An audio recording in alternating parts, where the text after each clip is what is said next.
This channel does not promote any violent, harmful, or illegal activities. All content provided by this channel is meant for an educational purpose only.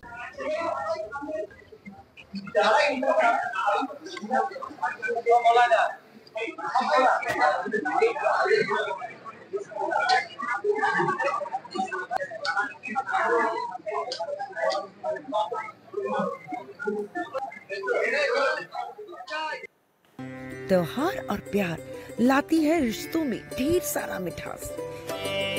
परंपरा वही, सोच नहीं। आदि मोहिनी मोहन कांजीलाल। ছবিটা দেখলেন? স্থান উত্তরবঙ্গ মেডিকেল কলেজ। সময় মঙ্গলবার রাত 10টা। বিক্ষোভ চলছে ঠিক যখন স্বাস্থ্য ভবনে রাত জাগছেন জুনিয়র ডাক্তাররা, তখন উত্তরবঙ্গের ছবি এটাই। কিন্তু কেন এত রাত বিরাতে আন্দোলন? কি এমন হলো গভীর রাতে ঘেরাও করে রাখতে হলো উত্তরবঙ্গ মেডিকেল কলেজের অধ্যক্ষকে? স্ক্রিনে যাদের দেখছিলেন তাদের মধ্যে বেশ কয়েকজন উত্তরবঙ্গ মেডিকেল থেকে বহিষ্কৃত হয়েছিলেন। অভিযোগটা ছিল এরা হুমকি দিতেন শিক্ষক থেকে পড়ুয়াদের, শাসানি দিয়ে বাড়িয়ে দেওয়া হতো নম্বর। আর এবার তাদের বহিষ্কারের সিদ্ধান্ত নেওয়ার পর দলবল নিয়ে গতকাল রাতে অধ্যক্ষকে ঘেরাও করেন তৃণমূল ছাত্র পরিষদ সমর্থক 5 বহিষ্কৃত ছাত্র এবং পড়ুয়াদের একাংশ। আর তারপর কি হলো শুনুন। যে 5 জন ইউজি স্টুডেন্ট যারা আছে, আমাদের কোন একটা জায়গায় মনে হয়েছে তাদের যে এই যে অ্যালিগেশনটা দেওয়া হয়েছে এবং তাদের এক্সপালশনটা হয়েছে, এটা কোনোভাবে সঠিকভাবে হয়তো হয়নি। আরো বিচার বিবেচনা করা উচিত। তাদের কাছে আমরা আবার ফেয়ার বিচারের জন্য আমরা বলেছি এবং তারাও সেটা মেনে নিয়েছেন। 5 জন ছাত্রর উপরে একটা হঠাৎ করে এক্সপালশনের একটা নোটিশ চলে এলো, আমরাও সেটা বুঝতে পারলাম না বলেই আমরা আজকে ছুটে এলাম এখানে। এই মিটিংটার পরে এটাই জানা গেল যে আজকের জন্য এই লেটারটা মানে এখন অব্দি বন্ধ করে রাখা হচ্ছে, অর্ডারটা স্থগিত রাখা হয়েছে, কোনো এক্সপালশন হচ্ছে না। সত্যিই প্রথমে বুঝে ওঠা সম্ভব হয়নি আসলে হলোটা কি। এটাই আসলে থ্রেট কালচার, এটাকে আমরা পার্ট 2 বলতেই পারি। আজকে TV9 স্পেশালে এ নিয়েই আমরা কথা বলবো, কি এমন হলো। সব কাজ ফেলে এই সব ইন্টার্ন জুনিয়র ডাক্তারদের সন্ধ্যে থেকে রাত পর্যন্ত ঘেরাও করে রাখতে হলো উত্তরবঙ্গ মেডিকেলের অধ্যক্ষকে। যে মুখগুলো সামনের সারিতে দেখতে পাচ্ছিলেন তাদের বড় অংশের গায়ে থ্রেট কালচারের তকমা জুড়ে গেছে। নাম্বার জালিয়াতি থেকে টোকাটুকি, থ্রেট দিয়েই কার্যসিদ্ধি, আবার থ্রেট দিয়েই নিজেদের উপরে চাপা শাস্তি তুলিয়ে নেওয়া। ভাবুন একবার, যিনি কোপের মুখে পড়লেন তিনিই ভয় দেখিয়ে শাস্তির সিদ্ধান্ত স্থগিত করে দিলেন। দিকে দিকে ছেয়ে গেছে অভিক বিরূপাক্ষ বাহিনী। আজকে TV9 স্পেশাল। সোমবার বহিষ্কারের সিদ্ধান্ত, তার 24 ঘন্টার মধ্যে দলবল নিয়ে চোখ রাঙিয়ে বহিষ্কারের সিদ্ধান্ত স্থগিত ঘোষণা করিয়ে নেওয়া হলো। উত্তরবঙ্গ মেডিকেলে গাজোয়ারি থ্রেট কালচার যে জাঁকিয়ে বসেছে তা দেখিয়ে দিল পরপর ঘটনা। সিদ্ধান্তের পরও পিছু হটতে বাধ্য হলো হাসপাতাল কর্তৃপক্ষ। আরজি করের প্রাক্তন অধ্যক্ষর ঘনিষ্ঠ অভিজ্ঞদের গ্যাং কিভাবে থ্রেট কালচার চালাতো, কিভাবে সাদা রং দিয়ে ইচ্ছে মতো নাম্বার বাড়িয়ে নেওয়া হতো উত্তরবঙ্গ মেডিকেলে, তা দেখিয়েছে TV9 বাংলা। পড়ুয়াদের একাংশের আন্দোলনের চাপে ডিন মেনে নিতে বাধ্য হন যে পরীক্ষা হলে থাকার সময় অভিজ্ঞদের ফোন আসত এবং সেই থ্রেটের পরই বদলে যেত সব। এরপরই উত্তরবঙ্গ মেডিকেল কলেজ কর্তৃপক্ষ বহিষ্কার করে থ্রেট কালচারে অভিযুক্ত টিএমসিপি ইউনিটের অভিযুক্ত ছাত্রদের। নিজের নাম্বার বাড়ানোয় ইন্টার্নশিপ থেকে সাসপেন্ড করা হয় সোহম মণ্ডলকে। টিএমসিপি নেতার খাতার পুনর্মূল্যায়নের সিদ্ধান্ত নেওয়া হয়। হাউস স্টাফ শাহিন সরকার সহ 3 জনকেও বহিষ্কার করা হয়েছে। সোমবার এই নির্দেশের পর তোলপাড় পড়ে যায় ক্যাম্পাসে। থ্রেট কালচারে অভিযুক্ত বহিষ্কৃত ছাত্ররা মঙ্গলবার রাতে যান উত্তরবঙ্গ মেডিকেলে। বিক্ষোভকারী তৃণমূল ছাত্র পরিষদের সমর্থক বলে দাবি পড়ুয়াদের একাংশে। তারাই ঘেরাও করে রাখে অধ্যক্ষকে। সেই চোখ রাঙানির জেরে গভীর রাতে ফের বসে কলেজ কাউন্সিলের বৈঠক। 5 ছাত্রের বহিষ্কারের সিদ্ধান্ত আপাতত স্থগিত রাখা হয়। Expelled white memo number PCM 2425 396 dated 10 September 2024 would be temporarily withheld and placed for review at the full bench of the college council tomorrow. সোমবার কলেজ কাউন্সিল বৈঠক থেকে অধ্যক্ষের বিরুদ্ধে তদন্তের সুপারিশ এবং ডিন, সহকারী ডিন ও আরএমওকে ছুটিতে পাঠানোর সুপারিশ করা হয়। পাশাপাশি মোট 9 জনের বিরুদ্ধে কঠোর পদক্ষেপ করা হয়েছিল।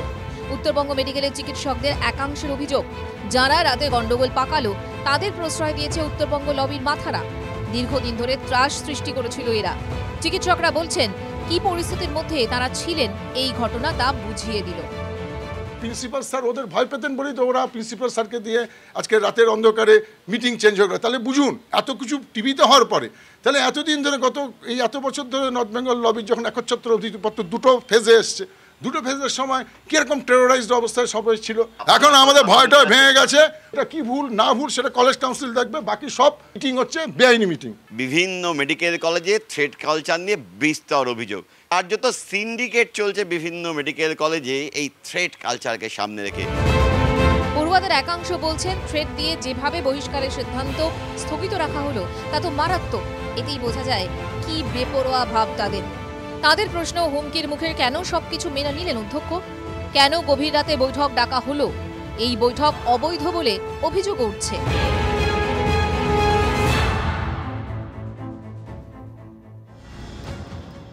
অভিযোগটা কি গুরুতর ভাবুন। এক থ্রেটেই নাম্বার বদল, আবার সেই থ্রেট দিয়েই সব পাল্টে ফেলা। অভিযোগ থ্রেট কালচারের দৌরত্বে উত্তরবঙ্গ মেডিকেল কলেজে বেনিয়মই যেন নিয়ম। শুধু সোহম মণ্ডল নন, TV9 বাংলার হাতে থাকা নথি বলছে এরকম আরো নাম আছে। 3 জনের নাম্বার বাড়ানো হয়েছিল থ্রেট ফোন পে। কারা তারা দেখাই আপনাদের। বিগ ওয়ালে একটুখানি দেখাই কারা এরা। সোহম মণ্ডল, প্রান্তিক মণ্ডল আর সুদীপ্তা নন্দী, এই নাম্বারগুলো পাওয়া যাচ্ছে এবং ফোন আসার পরই বাড়ানো হয় এদের নাম্বার। সূত্র মারফত এটাই জানা যাচ্ছে। সোহম মণ্ডল হলেন জেনারেল সার্জারি বিভাগের ইন্টার্ন। সূত্রের দাবি সোহম গৌভিকের গ্যাংয়ের সক্রিয় সদস্য হিসেবে পরিচিত। কোন জাদু বলে সোহমের নম্বর 56 থেকে 80-তে পৌঁছে যায়? তার নাম্বার বাড়িয়েছিলেন কে? তাকে খুঁজে বের করলো TV9 বাংলা। আমাদের ক্যামেরার সামনে কি বললেন সেই পিজিটি সুমন ভার্মা, যিনি মৌচাকে ঢিল মেরেছেন। प्रेशर तो सब जानते ही हैं। मेन तो है आपका ये डॉक्टर शाहीन सरकार, शाहीनुल इस्लाम, जो थ्रेड कल्चर यहाँ चलते आ रहा है। उस बोला कि तुमको यहाँ ठीक से रहना है कि नहीं। एग्जाम के हॉल में ये डॉक्टर आबिक डे घुस गया, वो पूरा डिपार्टमेंट जानता है। তৃণমূল ছাত্র পরিষদের প্রাক্তন ইউনিট সভাপতি শাহিন সরকার তখন হাউস স্টাফ হিসেবে সার্জারি বিভাগে কর্মরত। আর যারা নাম্বার বেড়েছিল তাদের সেই সোহম তখন টিএমসিপির ইউনিট সভাপতি। অভিযোগ পরীক্ষায় খাতায় নাম্বার বাড়ানোর চেষ্টা করেও সফল না হয়ে ট্যাবুলেশনে প্রাপ্ত নাম্বার মুছে দিয়ে লেটার মার্কস পাইয়ে দেওয়া হয় ওই সোহমকে। কিন্তু কিভাবে? সোহম মণ্ডলের নাম্বার ঠিক কিভাবে বাড়ানো হলো সেটাই এখন বড় প্রশ্ন। শাহিন সরকারের নাম উঠে আসছে অভিযুক্ত হিসাবে। এটা সেই সার্জারি ডিপার্টমেন্টের এইচওডির ঘর। ঠিক এখানটায় এইচওডি বসেন এবং আমার পেছনে এই সেই আলমারি, যে আলমারির ভিতর বিভিন্ন পরীক্ষার পর খাতাপত্র থেকে শুরু করে যে মার্কশিট তা থাকতো। সোহমের নাম্বার বাড়াতে মরিয়া হয়ে ওঠেন শাহিন। থ্রেট করা হয় একাধিক পিজিটিকে। যে পিজিটি সুমন ভার্মা লিখিত অভিযোগ জানিয়েছেন তাকে কার্যত প্রাণনাশের হুমকি দেওয়া হয়। এইচওডি না থাকায় ঊর্ধ্বতন কর্তাদের মাধ্যমে চেয়ে পাঠানো হয় ট্যাবুলেশন শিট। সেই ট্যাবুলেশন শিট এই আলমারি থেকে বার করে নিয়ে প্রিন্সিপালের দপ্তরে যাচ্ছিলেন সুমন ভার্মা। সেই সময় কার্যত তাকে ঘিরে ধরে তাকে বাধ্য করা হয় ট্যাবুলেশন শিটের থেকে নাম্বার বাড়িয়ে দেওয়ার জন্য। আমার সহকর্মী প্রসেনজিৎ যেটা দেখালো, দেখুন কি আশ্চর্যতা। নাম্বার বাড়ানোর জন্য এরকম মরিয়া ভাব কি কারণে? তার মানে আরো একটা বিষয় কিন্তু সামনে এলো। সার্জারি বিভাগেই যত গন্ডগোল। বিভাগীয় প্রধান বলছেন যে পরীক্ষা শেষের পর রেজাল্ট সিল করে লকারে রেখে তিনি বাড়ি চলে যান। হঠাৎ ট্যাবুলেশন শিট চেয়ে পাঠানো হয়। লকারের চাবি পাঠিয়েছিলেন দায়িত্বশীল পিজিটির কাছে, আর সেই পিজিটি আবার সুমন ভার্মাকে ট্যাবুলেশন দিয়ে তার শীর্ষ কর্তাদের কাছে পাঠান। সেই সময়ই কার্যত সুমনের থেকে শিট ছিনিয়ে নেওয়া হয়। আর তারপরই কারসাজি, জাদু, লেটার মার্কস পেয়ে যান সোহম। ওইখানেই ব্যাপারটা কিছু মানে টেম্পারিং হচ্ছে এবং সুমনের যে লেখা যেটা আমি পেয়েছি, ওর আন্ডার প্রেশার লাইফ থ্রেটেনিং, ও হচ্ছে প্রেশার এই মার্কসগুলো ও বাড়িয়েছে, এটা ও লিখে জানিয়েছে, সেটা আমি প্রিন্সিপালকে দিয়েছি। আমি যেদিন জানতে পেরেছি সেদিন তো ওকে তো মানে ডিপার্টমেন্টাল অ্যাক্টিভিটি থেকে বা একাডেমিক হোক আর পেশেন্ট কেয়ার অ্যাক্টিভিটি থেকে ডিপার্টমেন্টাল মিটিং করে ডিভার্ট করে দিয়েছে আনটিল ফার্দার। এবার প্রশ্ন হলো, কাদের প্রশ্রয়ে সোহমদের বারবারন্ত এই উত্তরবঙ্গ মেডিকেলে? এখানেই উঠে আসছে তৃণমূল ছাত্র পরিষদের ইউনিটের নাম, যার একদা ইউনিট সভাপতি ছিলেন শাহিন সরকার, যে নাম ইতিমধ্যেই আমরা পরিচিত হয়ে গেছি। শাহিন এবং তার দুই সঙ্গী শাহিনুল ইসলাম আর ঋতুরম্ভ সরকার দাদাগিরি চালাতেন ক্যাম্পাসে, হুমকি শাসানি দিতেন।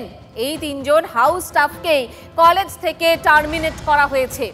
এদিন কাউন্সিল বৈঠক চলাকালীন মেডিকেল কলেজে আসেন থ্রেড কালচারে অভিযুক্ত হাউস স্টাফ ঋতুরম্ভ সরকার আর তার বাবা মা। যদিও ঋতুরম্ভর দাবি তার বিরুদ্ধে ওটা অভিযোগ একেবারে ভিত্তিহীন, কিচ্ছু করেননি তিনি। থ্রেড কালচারে অভিযোগ আছে, আপনারা কি থ্রেড কালচার এক্সিস্ট করছেন না করছেন না? আপনারা থ্রেড করতেন না করতেন না? আমি করতাম না। তাহলে কেন নাম দিচ্ছে? আর কারা জড়িত আপনাদের এই সিস্টেমটার মধ্যে? একটু বলুন। আপনি তোর বাবা, একটু কথা বলি আপনার সাথে। আপনারা পালিয়ে যাচ্ছেন কেন, চলে যাচ্ছেন কেন? যদি অন্যায় না করে থাকেন তাহলে তো ভয়ের কিছু নেই। তারপরে অথরিটির সঙ্গে কথা বলবো না, কিন্তু আপনাদের নাম তো যারা, আপনারা তো ডাক্তারি করতে এসছেন তাই না? তা আপনাদের বিরুদ্ধে থ্রেড কালচারের অভিযোগ, আপনাদেরকে সাসপেন্ড করা হচ্ছে। সব ভুল অভিযোগ। সহমত তো নিশ্চয়ই নয়। না, সহমত কি করে হবে সেটা পরে দেখা যাবে। কি আশ্চর্য, ঋতুরম্ভ কিচ্ছু করেননি। আরে তাহলে পালাচ্ছেন কেন? আমাদের সহকর্মী যখন প্রশ্ন করছিলেন তার উত্তর দিতে অসুবিধা কোথায় ছিল? থ্রেট করেননি তিনি। আসলে উত্তরবঙ্গ মেডিকেল কলেজের থ্রেট কালচার কিভাবে জাঁকিয়ে বসেছিল তার সামনে চলে এসেছে। যে অনিয়ম বেনিয়মের চিচিং ফাঁক হচ্ছে প্রতিদিন, করছি আমরা TV9 বাংলা। থ্রেট কালচারের সিন্ডিকেটে একবার জুড়ে যেতে পারলে নাকি মনের সুখে পরীক্ষা দেওয়া যায়, যত খুশি ঢোকা যায়, যতক্ষণ ইচ্ছে পরীক্ষা হলে থাকা যায়। উত্তরবঙ্গ মেডিকেলের সঙ্গে যুক্তরা বলছেন এই সিন্ডিকেট রীতিমতো সংগঠিত, মানে বেঁধে বেঁধে কাজ করত। যে চক্রের লোকজন অবাধে টোকাটুকি করত, হাটে হাড়ি ভাঙলেন প্রাক্তন সুপার। শুনুন। আমি তো শুনেছি ডিন আর অ্যাসিস্ট্যান্ট ডিন এটাকে ডাউনলোড করতেন, প্রিন্সিপাল স্যারও থাকতেন। ছেলেদের মুখ থেকে শুনছি অনেক সময় ডাউনলোডের সঙ্গে সঙ্গে এই সমস্ত হোয়াটসঅ্যাপে সব মেসেজ ঘুরতো। পরীক্ষা শেষ হয়ে যাওয়ার পরেও, টাইম শিডিউল শেষ হয়ে যাওয়ার পরে একদল ছাত্র 1-1.5 ঘন্টা পরে খাতা জমা দিত। প্রচুর ছেলেদের খাতায় একদম ডিটো A to Z একই, অথচ পরীক্ষায় যখন ভাইভাতে জিজ্ঞাসা করা হয় তাদের একটাও প্রশ্ন বলতে পারে না। আমরা আরও জেনেছি, জানেন তো, সোহম মণ্ডলরা পরীক্ষার সময় কোনোভাবে অসৎ উপায় অবলম্বন করতে পারেননি। তাতে অবশ্য আফসোস করার কিছু ছিল না, মার্কশিটে কারচুপি করাই যেত তো। আর যাদের অবশ্য এতটা চওড়া কপাল ছিল না তাদের জন্য প্রশ্ন ফাঁসের তো ব্যবস্থা ছিলই।